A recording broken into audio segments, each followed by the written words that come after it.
အားလုံးပဲမင်္ဂလာပါဒီနေ့မှာတော့အမျိုးသမီးတွေမှာနောက်ထပ်တွေ့ရများယောဂတစ်ခုဖြစ်တဲ့တိမ်မှာအသားလုံးတည်တဲ့ယောဂအကြောင်းပြောပြပေးချင်ပါတယ်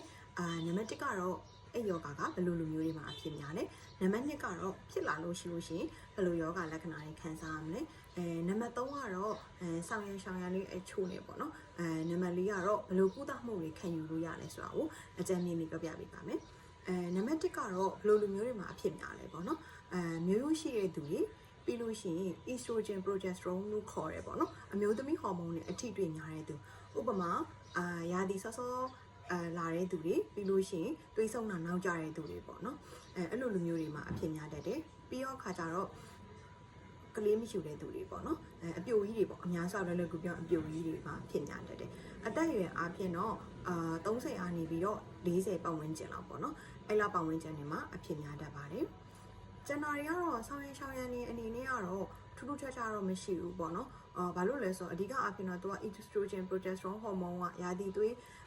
စောတာနောက်ကျတာတွေကလည်းကိုယ်ဆုံးဖြတ်လို့မရဘူးမျိုးရိုးကိစ္စတွေကလည်းဆုံးဖြတ်လို့မရဘူးပေါ့နော်ကိုလုံးလို့ရတာကတော့အစားအသောက်အနေထိုင်ပေါ့နော်အဝမလုံအောင်ထိမ့်မယ်အစားအသောက်အနေထိုင်ဆင်ခြင်မယ်လေ့ကျင့်ခန်းလုပ်မယ်ပေါ့နော်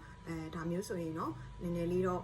ထိမ့်လို့ရမယ်ပေါ့နော်နောက်တစ်ခုကကျတော့ဘယ်လိုယောဂလက္ခဏာတွေခံစားရမလဲပေါ့နော်ဘယ်လိုယောဂလက္ခဏာတွေခံစားရမလဲဆိုတော့အများဆုံးကတော့ဘိုင်အောက်နာနဲ့လာတာပေါ့နော်စီးအိမ်တွေကနေအောက်နေတင်းနေပြီးလို့ရှိခါနာတယ်ပေါ့နော်အဲ့လိုပုံစံမျိုးနဲ့လာကြတယ်နောက်ထပ်ဒုတိယအများဆုံးကတော့ယာတီကိစ္စပေါ့နော်ယာတီကတစ်ခါလာအများကြီးလာတာယာတီလာကန်ကြီးအရန်အောင်တာပေါ့နော်ပြီးလာတဲ့အခါကျလို့ရှိရင်တလားတဲ့2ခေါက်3ခေါက်တွေလာတာပေါ့နော်အဲ့လိုမျိုးတွေနဲ့ဒုတိယအများဆုံးပေါ့နော်လာကြတယ်နောက်တစ်ခုကကျတော့စီးနဲ့ပတ်သက်တဲ့ပြဿနာပေါ့နော်စီးခဏသွားစင်တာမျိုးဒါမှမဟုတ်လို့ရှိရင်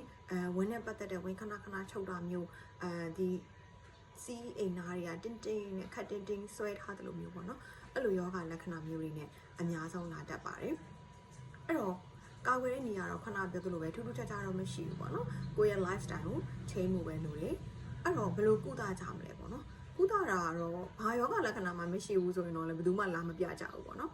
အနည်းဆုံးတော့ခါနာတယ်အဲ့လိုမျိုးပေါ့နော်စီးအိမ်ကြီးအောင်နေရာသီမမှန်တာဒါမှမဟုတ်ရာသီတွေးစင်းတာညားတာသွေးရနေတာပေါ့နော်အဲ့လိုပုံစံမျိုးတွေနဲ့လာကြတာဖြစ်တဲ့အတွက်ကြောင့်မို့လို့ကုနည်းကတော့အရွယ်အစားပေါ်မှာမူတည်တာရယ်ပြီးတော့ခါကြတော့နောက်တစ်ခါကျကလေးပေါ့နော်ယူမာလားမယူဘူးလားပေါ့နော်ဆုံးဖြတ်ချက်ပေါ်မှာမူတည်တယ်အသက်အရွယ်မှာမူတည်တယ်ပေါ့နော်ဥပမာအရွယ်အစားအရင်ကြီးတယ်ပေါ့နော်ကြီးရင်တော့တောက်ဆေးတွေထိုးစီနေနဲ့အရာတက်ဘူးပေါ့နော်အခါကျရင်ခွဲရဆက်ရတာမျိုးဖြစ်တတ်တယ်ကလေးယူဖို့မယ်ဆိုရင်တော့ myomectomy လို့ခေါ်တဲ့အလုံးကိုပဲတည်တံ့ထုတ်တာပေါ့နော်အဲ့လိုမှမဟုတ်တော့ဘူးအသက်ကလည်း45ကျော်နေပြီအရွယ်အစားလည်းအရင်ကြီးတယ်ပြီးတော့ခါကျတော့အများကြီးလည်းကြိုက်တာတွေနာတာတွေဖြစ်နေတယ်ဆိုလို့ရှိရင်တော့တအိမ်အကုန်လုံးထုတ်လို့ရတယ်ပေါ့နော်ပြီးရင်တော့နောက်တစ်ခုကကျတော့အရွယ်စားလည်းအရင်မကြည့်ဘူးဆိုလို့ရှိရင်တော့ကျမတို့တောက်ဆေးထိုးဆေးပေါ့နော်အဲ့ဒါတွေကတော့ကိုကြီးနဲ့တိုင်ပင်ပြီးတော့တောက်ရမယ်ထိုးရမယ်ပေါ့နော်အဲ့လိုမျိုးတွေနဲ့လည်းကုသလို့ရပါတယ်အခုနောက်ပိုင်းကတော့တချို့ခင်မိတဲ့နိုင်ငံတွေမှာဆိုလို့ရှိရင်တော့ဒီအသားလုံးသွားတဲ့သွေးကြောလေးတွေကိုပိတ်လိုက်တာပေါ့နော်အဲ့လိုပုံစံမျိုးလေးတွေတော့လည်းလုပ်လို့ရပါတယ်အဲ့တော့မိမိမှလည်းအဲ့လိုခံစားနေရတဲ့ယောဂလက္ခဏာတွေတခုခုရှိလို့ရှိရင် comment မှာရေးပေးခဲ့လို့ရပါတယ်ဆရာမပြန်ဖြည့်ပေးထားပါမယ်အားလုံးပဲကျေးဇူးတင်ပါတယ်ရှင်